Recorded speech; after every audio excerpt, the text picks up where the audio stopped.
Qu'est-ce qui fait qu'une personne décide d'abandonner la plus merveilleuse façon de voyager? Restez avec moi et je vous raconterai toute l'histoire et vous montrerai le clip vidéo choquant qui a confirmé ma décision.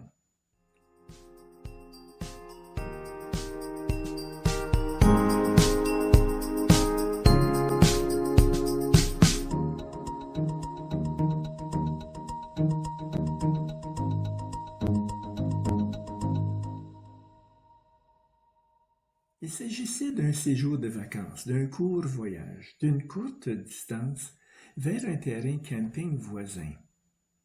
Mais le voyage a été plus difficile que prévu, le résultat est arrivé plus tôt que prévu et il a été le fer de lance d'un énorme changement dans ma façon de voyager à partir de maintenant. J'ai acheté mon premier vélo électrique en 2015 et j'ai appris qu'avec un vélo électrique, je pouvais parcourir de longues distances sans m'épuiser comme avec un vélo à pédales. J'ai toujours aimé voyager et j'ai décidé que je pouvais à la fois faire du vélo et voyager. Ayant fait beaucoup de camping sauvage dans le passé, j'ai donc opté pour des terrains de camping au lieu de rester dans des hôtels. Pour faciliter l'organisation de mon matériel, j'ai construit une remorque cargo en coroplast et, pour augmenter mon autonomie, je l'ai équipée d'un panneau solaire de 100 watts. J'ai fait quelques voyages dans l'Est d'Ontario et j'ai réalisé que j'aimais être sur la route et voir de nouveaux paysages, mais je me suis rendu compte que vivre dans une tente n'était pas aussi facile que dans mes jeunes années. Monter la tente, la démonter, ne pas pouvoir m'asseoir confortablement à l'intérieur, dormir sur un sol inégal, étayer mon matériel sur le sol et craindre qu'il se fasse mouiller en cas de forte pluie, tout cela me pesait. C'était de plus en plus éprouvant physiquement.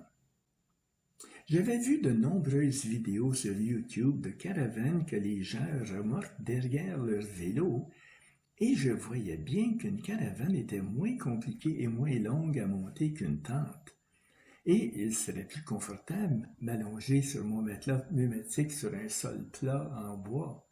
Ce serait tellement plus facile et plus confortable que de devoir trouver un terrain plat sans bout de branches, de cailloux, de racines et de bosses. Mais les caravanes que j'avais vues sur YouTube étaient trop grandes pour être remorquées en toute sécurité sur les routes canadiennes qui souvent n'ont pas d'accotement pavé ou pas d'accotement du tout. J'ai donc dû trouver un moyen de la rendre extensible pour que, en mode voyage, elle soit étroite, basse et courte, et qu'en mode camping, elle soit large, haute et longue.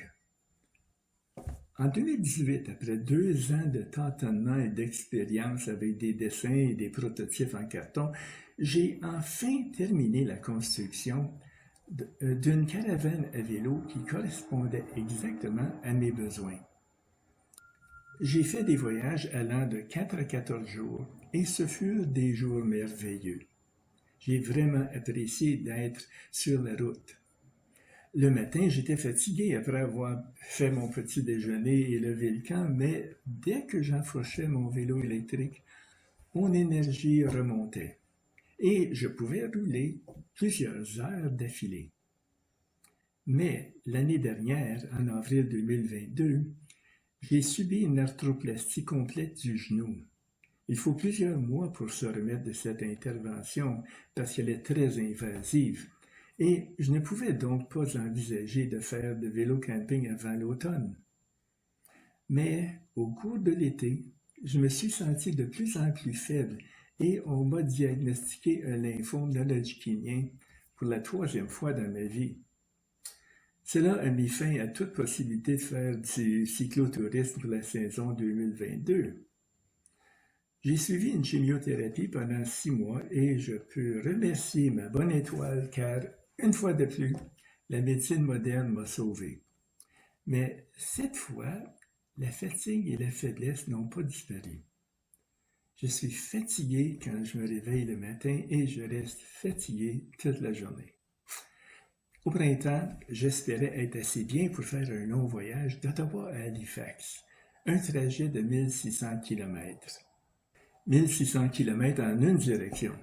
Je pourrais louer un camion pour ramener la caravane, le vélo et moi-même à la maison.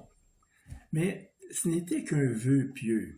Quand j'ai réalisé que ce n'était pas réaliste, j'ai revu mon objectif à la baisse et j'ai décidé de rester plus près de chez moi et de viser vers les cantons de l'Est, à seulement 400 km de chez moi.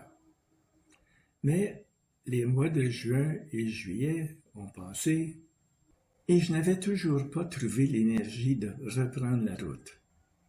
Donc, j'ai fait une excursion avec mon campeur jusqu'au domaine de mon ami Jim, à 25 km de chez moi, où j'ai passé 2 nuits. J'étais épuisé à mon retour, ce qui a confirmé que même les cantons de l'Est étaient trop pour moi. J'ai pensé faire un voyage de 5 ou 6 jours plus près de chez moi, mais avant de le faire, j'ai réservé un emplacement de camping pour 2 nuits à Wesley Clover, un camping municipal à Ottawa. Il se trouve dans une zone boisée à l'extrémité ouest de la ville, à 29 km de mon domicile à Gatineau. J'ai pris une vidéo du voyage que vous pouvez regarder à la fin de celle-ci. Les moustiques étaient au rendez-vous et très nuisibles. Et le bruit de la circulation provenant de l'autoroute, située juste en face du terrain de camping, était très incommodant. De plus, les prévisions météorologiques annonçaient de fortes pluies le jour de mon retour. J'ai donc décidé de rester qu'une nuit et de rentrer le lendemain. J'ai trouvé le voyage très fatigant. Et cela m'a fait comprendre que je ne pouvais plus faire ce genre de camping. Mais le déclic s'est produit lorsque j'ai montré ma vidéo du voyage. Lorsque je suis arrivé au camping, je me suis filmé en train d'installer ma caravane. Et lorsque j'ai regardé les images, j'ai été choqué de me voir. L'homme que j'ai vu monter sa petite caravane à vélo n'était plus un seigneur plein d'énergie, mais un vieillard qui ne pouvait pas cacher ses 81 ans.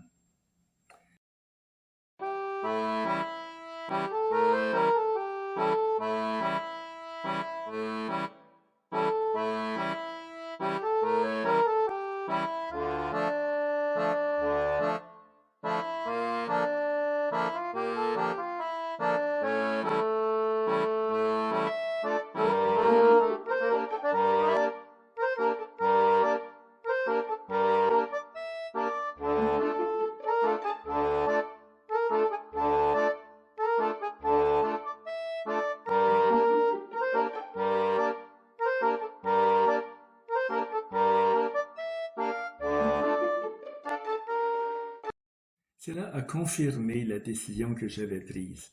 Je ne peux plus voyager de cette façon-là. Mais cela ne signifie pas la fin pour moi. Je peux continuer à voyager à vélo et découvrir des endroits que je n'ai pas encore vus, mais je devrais le faire différemment, même si ce n'est pas aussi respectueux de l'environnement. Je pourrais acheter un véhicule récréatif avec toutes les commodités d'une maison. Un coin de cuisine, la réfrigération, l'eau courante, un lit toujours fait et prêt à être enfourné lorsque mon corps fatigué me dit que j'ai besoin d'une sieste. Et j'aurai beaucoup d'espace de rangement. Je pourrais amener mon vélo électrique avec moi et établir mon quartier général dans différents terrains de camping et parcs, et de là faire de courts voyages en étoiles. Avant de faire le grand pas de l'achat d'une caravane, je pourrais en louer une pour une semaine ou deux. Une autre façon d'établir mon quartier général dans différentes régions serait de séjourner dans des motels, des couettes déjeuner ou des Airbnb, pour quelques jours à la fois, dans différentes régions. Ce changement de fer n'est pas la fin du monde pour moi. Ce n'est pas la première fois que je dois cesser de pratiquer une activité en raison du vieillissement de mon corps. Même si j'ai fait de nombreux voyages en pleine nature sur les magnifiques rivières d'eau vive du Québec, il est arrivé un moment à la fin de la cinquantaine où je ne pouvais plus gérer les portages épuisants qui font partie intégrante de la descente de rivière. À l'âge de 57 ans, j'ai donc commencé à faire de la voile. Je suis tombé amoureux de cette activité fascinante. Je suis devenu encadrant pour mon club de voile, puis instructeur de voile. J'aimais enseigner, mais à l'âge de 70 ans, j'ai trouvé que c'était trop exigeant physiquement et mentalement et j'ai dû cesser cette tâche et la laisser aux instructeurs plus jeunes que moi. J'ai continué à naviguer jusqu'au début de la pandémie COVID, mais entre-temps, je me suis mis au cyclotourisme électrique. Et maintenant, je suis là, impatient de découvrir une nouvelle façon de voyager avec mon vélo électrique. Je me considère extrêmement chanceux d'être né dans un pays riche, de bons parents, d'avoir trouvé un emploi stimulant dans la recherche, de m'être fait de bons amis, d'avoir épousé une femme merveilleuse, d'avoir 2 enfants formidables, une petite fille remarquable, de vivre dans un pays qui dispose d'un système de santé universel qui m'a sauvé la vie à de nombreuses reprises. J'ai hâte de parcourir encore de nombreux kilomètres sur d'agréables routes de campagne et de pistes cyclables. Si cela vous intéresse, vous pouvez regarder les images des pistes qui m'ont conduit à mon camping lors de ce voyage de 2 jours. Vous vous demandez peut-être ce que je vais faire de mon joli petit vélo campeur Berio. Pour l'instant, je le place dans notre entrepôt. Un jour ou l'autre, je devrais m'en séparer. Cela signifie que je devrais le mettre en vente. Je suppose que si quelqu'un arrivait aujourd'hui avec une offre maintenant, cela me pousserait à le vendre plus tôt. Maintenant, les images du trajet aller-retour jusqu'au terrain de camping.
Okay, so here's the tube connection to the machine, and it runs along the top here and in the corner, and then this is where my head is going to be.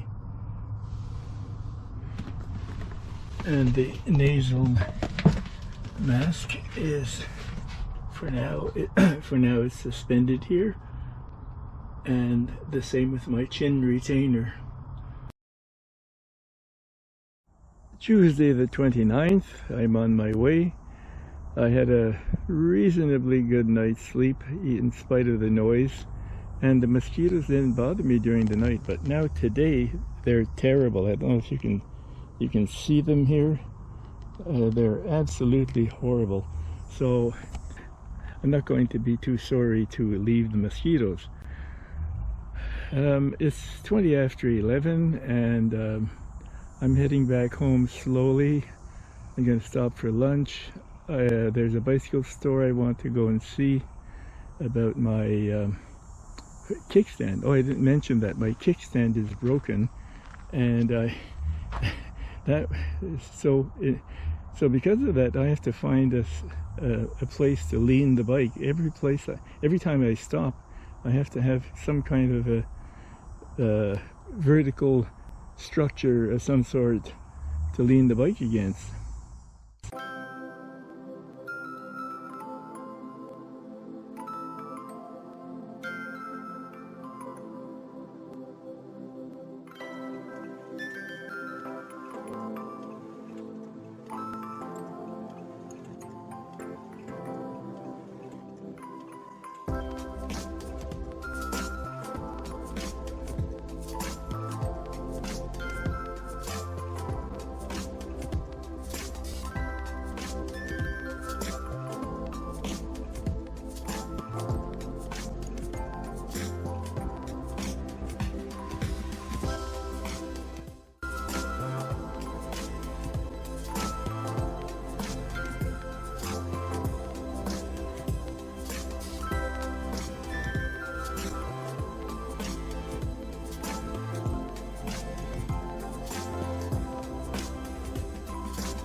I stopped at Tesla e-bikes, and it was on my way, almost, and they were able to sell me a brand new kickstand.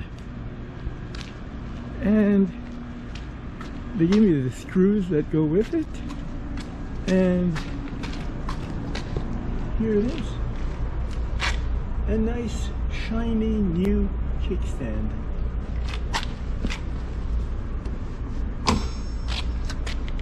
And it works.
Si vous avez apprécié cette vidéo, vous pouvez aider ma chaîne en lui donnant un like, en laissant un commentaire auquel je m'engage de répondre, en le partageant avec vos amis et, si ce n'est pas déjà fait, en vous abonnant. Merci de votre attention et n'oubliez pas, ne cessez jamais de faire du vélo.